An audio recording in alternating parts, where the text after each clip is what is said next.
Have you ever caught yourself talking out loud when you thought no one was listening, muttering under your breath while working through a problem, having full conversations with yourself in the car? If so, you've probably felt embarrassed when someone noticed, worried that it makes you look crazy, wondered if this is something you should stop doing. But here's what nobody tells you. Talking to yourself isn't a sign of madness. It's a sign of a highly active, highly functional mind. And the people who do it might actually be smarter than those who don't. If you talk to yourself, you know exactly what I'm talking about.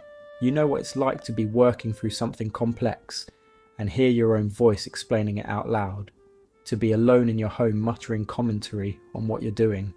To catch yourself mid-sentence and look around to make sure nobody heard.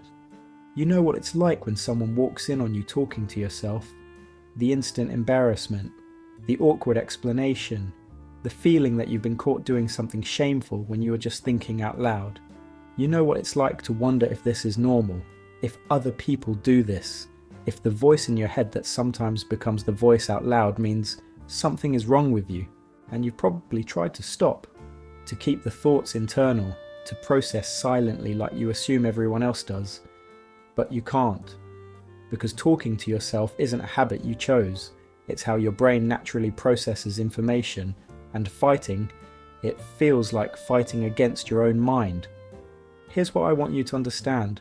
Talking to yourself is not only normal, it's actually beneficial. It's a cognitive tool that helps you think more clearly, remember more effectively, and solve problems more efficiently. And if you've ever felt embarrassed about it, if you've ever been told to stop, if you've ever wondered why you can't just think quietly like everyone else seems to, stay here. Because what you're about to understand isn't just about self-talk, it's about what it reveals about how your mind works, why some brains need to externalize thought, and why the voice you hear yourself speaking might be making you smarter than you realize.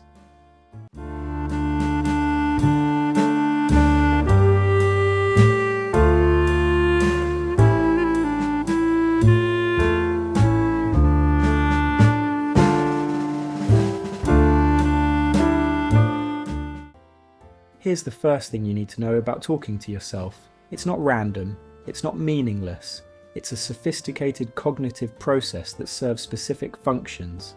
Psychologists call it private speech or self-directed speech, and it's something children do naturally before they learn to internalize their thoughts, but some people never fully internalize, or they re-externalize when tasks get complex.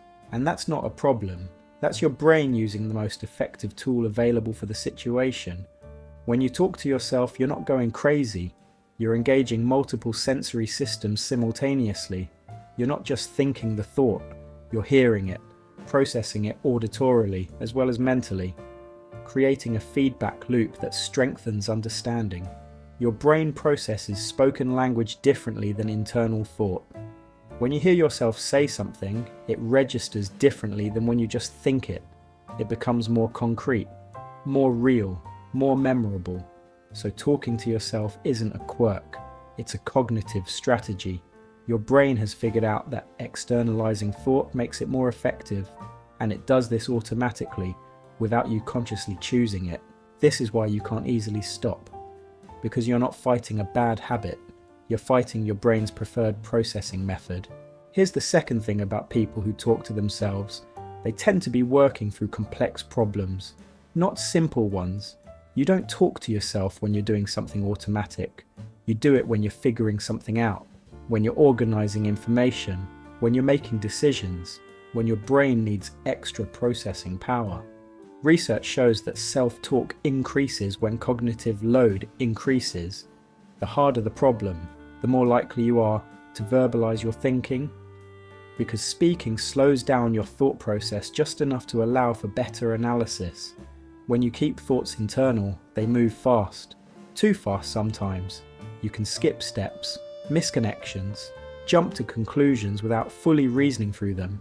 But when you speak thoughts out loud, you have to slow down, you have to form complete sentences, you have to organize the thought enough to verbalize it, and that organization improves the thinking itself. So talking to yourself during complex tasks isn't a crutch, it's a tool.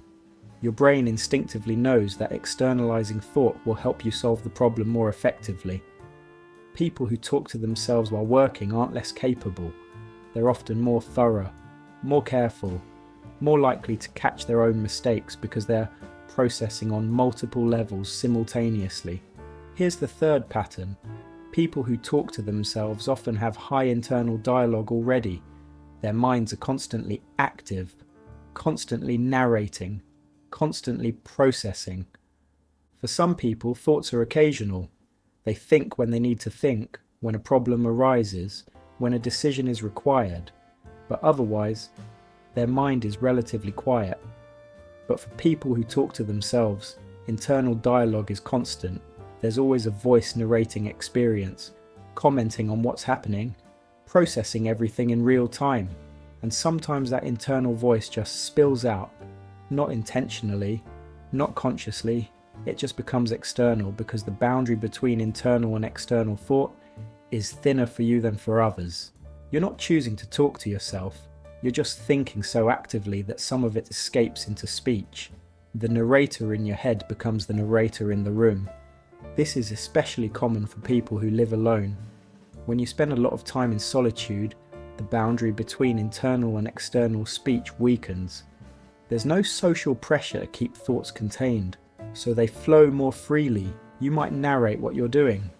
Cooking dinner becomes a running commentary. Searching for something becomes a spoken investigation. Working through a problem becomes an audible conversation with yourself. And this isn't pathological. This is just what happens when internal dialogue is robust enough and external monitoring is relaxed enough.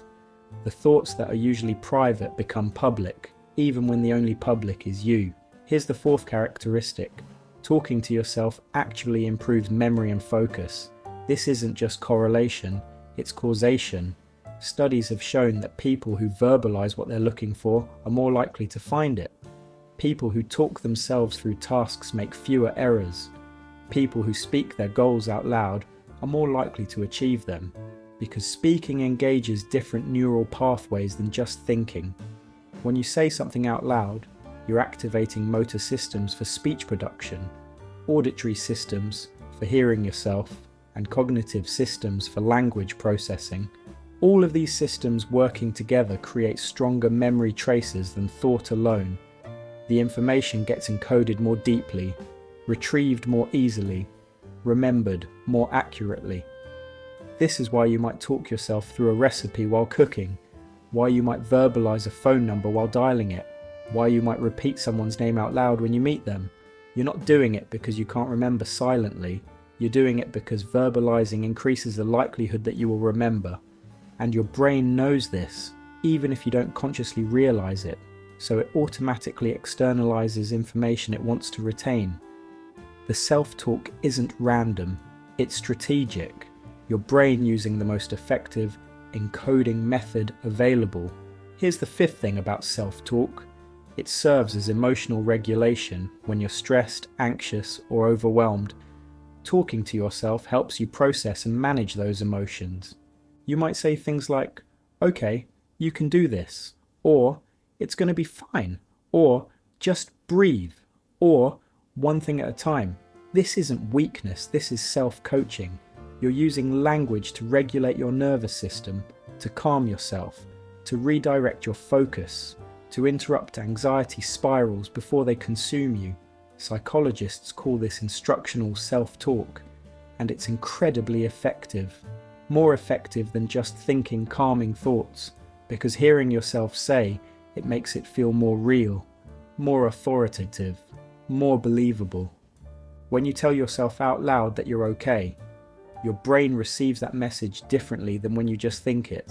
It feels like external reassurance even though it's coming from you, and that external quality makes it more powerful. Athletes do this constantly. They talk themselves through performances, give themselves instructions, offer themselves encouragement, out loud, because it works better than silent self-talk.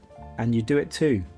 Maybe not in athletic contexts, but in stressful situations, when you need to calm down, when you need to focus, when you need to remind yourself that you're capable.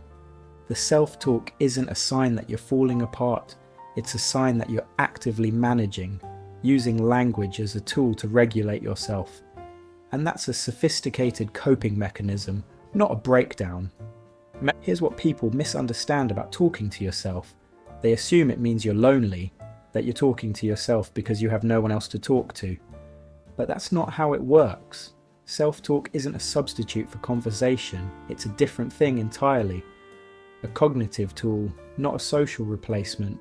You don't talk to yourself because you're lonely. You talk to yourself because your brain processes better when thought is externalized. This happens whether you have robust social connections or none at all.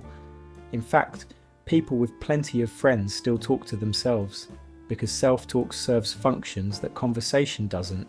It's not about having someone to talk to. It's about processing information in the most effective way possible. People who live alone do tend to talk to themselves more, but not because they're desperate for interaction, because there's no social pressure to keep thoughts internal. When you're alone, you can think out loud without worrying about seeming strange. So increased self-talk in solitude isn't pathological, it's just pragmatic. Why force yourself to think silently when speaking helps you think more clearly and there's no one around to judge it? Here's the sixth pattern. People who talk to themselves tend to be highly self-aware. They have strong metacognition, the ability to think about their own thinking. When you talk to yourself, you're often doing it in second or third person. Not just, I need to do this, but you need to do this. Or even using your own name. Sarah, focus. Come on, David, you know how to do this. This shift in perspective from first person to second or third person creates psychological distance. It allows you to observe yourself more objectively, to coach yourself, to analyze your own behavior from the outside. Research shows that this distanced self-talk is particularly effective for emotional regulation and decision-making. When you refer to yourself as you instead of I, you engage different neural networks, ones associated with thinking about other people rather than yourself. And thinking about yourself as if you're someone else creates clarity. It's easier to give good advice to others than to ourselves. But when we talk to ourselves in second person, we trick our brain into treating ourselves as other. And suddenly the advice becomes clearer. People who do this naturally, who automatically shift into second person self-talk, tend to have better emotional regulation, better decision making, better ability to see their situations clearly. So talking to yourself in ways that might sound strange, calling yourself by name, referring to yourself as you, these aren't signs of dissociation, they're signs of sophisticated self-awareness. Here's what happens when you try to stop talking to yourself. When you fight the impulse because you're embarrassed, or think you shouldn't, your thinking gets harder, tasks take longer, you make more mistakes, because you're fighting against your brain's natural processing method. You're forcing yourself to keep everything internal when your brain works better with external feedback loops. You're handicapping yourself to appear more normal, and that handicap has real costs. Your memory suffers because you're not engaging the auditory encoding that self-talk provides. Your problem solving suffers because you're not slowing down enough to catch errors. Your emotional regulation suffers because you're not coaching yourself through difficult moments, all to avoid the minor social embarrassment of being heard talking to yourself. All because you've internalized the idea that self-talk is strange. All because you're trying to be like people whose brains work differently than yours. But here's the thing, your brain works the way it works for good reasons. The self-talk isn't a bug, it's a feature. And suppressing it doesn't make you better, it just makes you less effective. Here's the truth about talking to yourself. It's common, more common than you think. Most people do it at least occasionally, many people do it regularly, but they hide it. They do it when they're alone. They stop when others are around. They feel embarrassed about it just like you do. So you think you're the only one. You think everyone else keeps their thoughts internal. You think your externalized processing makes you weird. But it doesn't. It just makes you human, with a brain that happens to process certain information better when it's spoken. And that's completely normal. The stigma around self-talk is based on outdated ideas about what it means. People associate talking to yourself with mental illness because in severe cases, people with certain conditions do engage in disordered self-talk. But normal self-talk and pathological self-talk are completely different. Normal self-talk is organised, goal-directed, helpful. It serves clear cognitive functions and improves performance. Pathological self-talk is disorganised, intrusive, distressing. It interferes with functioning rather than enhancing it. If your self-talk helps you think, remember, focus, and regulate, it's not pathological, it's adaptive. Your brain using available tools to function more effectively. Here's what I want you to know if you talk to yourself. You don't need to stop, you don't need to be embarrassed, you don't need to hide it like it's shameful. Your brain is doing something sophisticated, something that actually improves your cognitive functioning, something that makes you more effective at tasks, better at remembering, more capable of emotional regulation. The self-talk isn't a problem, it's a solution to the challenge of processing complex information, to the challenge of maintaining focus, to the challenge of managing emotions. So the next time you catch yourself talking out loud, don't cringe, don't apologise, don't feel like you've been caught doing something wrong. Just recognise it for what it is. Your brain working, processing, thinking out loud, because that's how it thinks most clearly. You're not going crazy, you're not lonely, you're not weird, you're just someone whose brain happens to work better with auditory feedback. And that's not just okay, that's actually advantageous. Some people think silently, you think aloud. Neither is better, neither is worse. They're just different processing styles, and yours is working exactly as it should. So talk to yourself, without shame, without hiding, without apologising. Because that voice you hear, the one that narrates your life, organises your thoughts, coaches you through challenges, it's not a sign of something wrong, it's a sign of something right. A brain that's active, engaged, and using every tool available to function at its best. And that's nothing to be embarrassed about. That's something to appreciate.